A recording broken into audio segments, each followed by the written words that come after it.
민주파출소 방문 및 제보 현황을 말씀드리겠습니다. 3월 20일 9시 기준으로 전일 678명이 방문했고 263건의 제보가 접수됐습니다. 매체별로 네이버가 44.11%로 제일 높은 수치를 기록했고 유튜브는 15.59%, SNS는 14.07%, 커뮤니티가 4.56%로 제보되었습니다. 문영배 헌법재판관 등 가족에 대한 신상 털기를 통해 개인정보를 유포하고 사이버 폭력을 유도하는 정황이 제보되었습니다. 3월 19일 오전 11시 53분 한 온라인 커뮤니티에서는 땡땡 형배 여동생 지원이라는 제목으로 문영배 헌법재판관의 여동생으로 추정되는 인물의 개인 SNS가 공개되었습니다. 해당 게시물에는 문영배 재판관의 가족 이름이 포함된 2009년 경남도민일보 부음 기사와 이를 통해 찾은 것으로 보이는 가족들의 개인 SNS 계정이 함께 게시되었습니다. 이는 단순한 비방을 넘어 헌법재판관 가족의 개인정보를 유포하고 사이버 폭력을 조장하는 심각한 행위로 향후 실제 범죄로 이어질 가능성도 우려되는 상황입니다. 해당 글은 약 1시간 뒤에 삭제되었지만 민주파출소는 이미 증거 자료를 확보했으며 이에 대한 대응을 하겠습니다. 또한 3월 17일에는 땡땡 헌법재판관 집주소 수배 요청이라는 글이 게시된 데 이어 3월 19일에는 신남성연대 네이버 카페를 통해 문영배 재판관의 차량 번호와 집주소가 공개되는 일이 발생했습니다. 이러한 행동은 실제 범죄로 이어질 가능성이 큰 만큼 경찰의 신속한 대응이 필요해 보입니다. 정정미 헌법재판관에 대해 중국과 연관짓는 허위 사실이 유포되고 있습니다. 3월 19일 라이트 테라스 네이버 카페에서는 정 재판관의 발음을 문제 삼으며 발음이 너무 조선족 북한스럽다 등의 내용이 담긴 게시물이 올라왔습니다. 같은 날 여러 온라인 커뮤니티에는 정정미 헌법재판관 모교 인근에 하교촌이 있다, 조선족 말투다, 중국인이 한국 대통령 재판하고 탄핵한다 등의 악의적이고 악마적인 허위 사실이 퍼졌습니다. 이는 윤석열 대통령 탄핵 심판과 관련해 헌법재판소를 공격하려는 극우 세력의 전략적인 허위 주장으로 보이며 이에 대한 경각심과 대응이 필요합니다. 마지막으로 네이버 댓글과 라이트 테라스 카페를 통한 허위 사실 유포에 대한 제보가 있었습니다. 3월 19일 네이버 뉴스 댓글에는 더불어민주당 권리당원 가반수가 존비속 살인범, 더불어민주당 여아 강간 살인과 인육 파티 사건부터 보도해라 등 비방과 허위 사실이 담긴 글들이 다수 게시되었습니다. 같은 날 라이트 테라스 네이버 카페에는 한 유튜버가 완주군 입양 아동을 위해 기부한 것과 관련해 민주당 지지하는 좌빨 유튜버가 입양 아동들을 왜 기부할까요? 전 왜 장기 매매랑 하늘이가 기억날까요? 등 정말 어처구니 없는 허위사실과 음모론적 내용이 퍼졌습니다.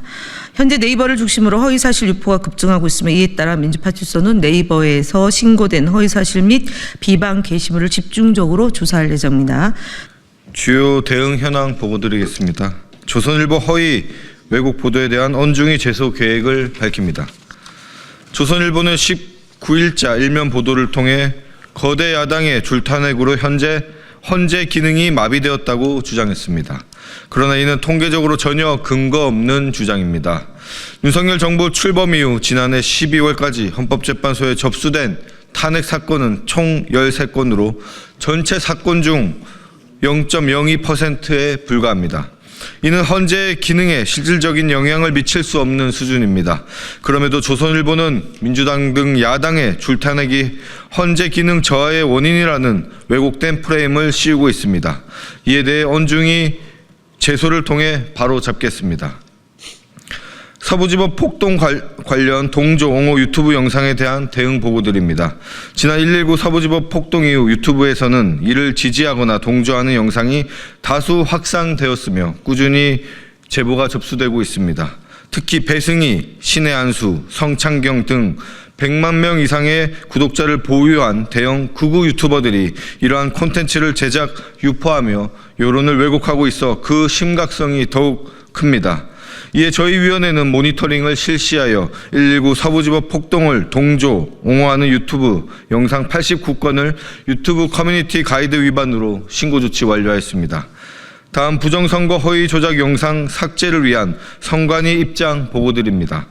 국민소통위원회는 지난 3월 17일 선관위의 소극적인 부정선거 허위 조작 영상 대응을 지적하며 선관위에 관련 질의를 한 바 있습니다. 이에 대해 중앙선관위는 부정선거 허위 조작 영상과 관련해 구글 등 해외 플랫폼에 삭제 요청을 하는 동시에 수사기관에 고발 조치를 하는 등 대응하였으나 대부분 사건이 무혐의 판단을 받으면서 어려움이 있다고 밝혔습니다. 그럼에도 중앙선관위는 부정선거 허위 조작 영상 등 선거 질서의 혼란을 야기하는 각종 주장에 대하여 공직선거법 위반을 근거로 적극적으로 대응할 계획이며 특히 4월 2일 재보궐 선거를 직접 방해하는 행위에 대해 철저히 조치할 계획임을 우리 위원회에 알려왔습니다. 우리 위원회는 선관위의 적극적인 대응 계획을 환영하면서 선거의 공정성을 훼손하려는 시도에 대해 선관위가 답변한 것과 같이 철저한 대응을 할 것을 기대합니다. 네, 국민의힘 거짓말 시리즈 62번째 말씀드리겠습니다. 오늘 오세훈 시장의 여론조사 비용 대납 의혹을 수사 중인 검찰이 서울시청과 오세훈 시장 공관, 강철원 전 부시장 주거지 등에 대한 압수수색을 실시했습니다. 명태균과 관계를 부정하는 등 각종 거짓말로 국민을 우롱해왔던 오세훈 시장에 대한 진실이 밝혀지고 있습니다. 그간 오세훈 시장은 본인의 SNS 계정 등을 통해 보궐선거 당시 김영선 전 의원의 소개로 명태균 씨를 2차례 만났지만 그게 끝이었습니다. 우리 캠프와 명 씨가 연관성이 있다고 보는 시각 자체가 난센스 등의 주장을 해왔습니다. 하지만 명태균 씨는 오 시장을 수차례 만났고 오 시장으로부터 나경원을 이기는 조사가 필요하다고 요청받았다라고 말했고, 미래한국연구소는 실무를 담당하는 강행영 씨도 여론조사 설문안을 오 시장에 유리하게 짰다고 밝힌 바 있습니다. 검찰이 수사를 하면 할수록 명태균 씨와 관련된 오세훈 실장의 거짓말의 진상이 밝혀지고 있어 보입니다. 국민을 기만한 오세훈 시장은 법의 철저한 심판을 받아 마땅할 것입니다. 국민의힘 거짓말 시리즈 63번째 바로 말씀드리겠습니다. 63번째의 주인공도 오세훈 서울시장입니다. 오세훈 서울시장은 지난 1월 규제 풀업 인생 살리기 대토론회에서 부동산이 오히려 지나치게 하향 추세를 계속 보일 가능성도 있어 폐지 검토, 당연히 풀어야 한다, 재산 행사를 임시적으로 막아놓은 것 등의 주장을 했고, 실제 서울시는 6월 12일 강남권 일부 지역을 토지 거래 허가 구역에서 해제했습니다. 하지만 해제 이후 강남 지역 집값이 폭등하기 시작했고, 결국 35일 만에 정부와 서울시가 강남 3구 및 용산구 아파트 전체를 토제 구역으로 확대 지정했습니다. 오세훈 시장의 무능한 거짓, 예측, 얼빠진 행정으로 정부와 서울시의 정책 신뢰도가 완전히 무너졌고 서울 부동산 시장이 변동성만 대폭 커졌습니다. 피해는 온전히 서울 시민의 몫입니다. 오세훈 시장의 사과만으로 끝날 일이 아닙니다. 시장 왜곡이나 집값 폭등으로 인한 사회적 비용 증가가 예상될 때 정부가 적극적인 개입을 할 필요가 있음에도 개인의 재산권 행사만 중시하는 잘못된 가치관을 드러냈을 때부터 정책 실패는 예정돼 있던 것입니다. 오세훈 시장의 잘못된 인식과 정책으로 서울 시민이 피해보는 일이 다시는 없어야 할 것입니다.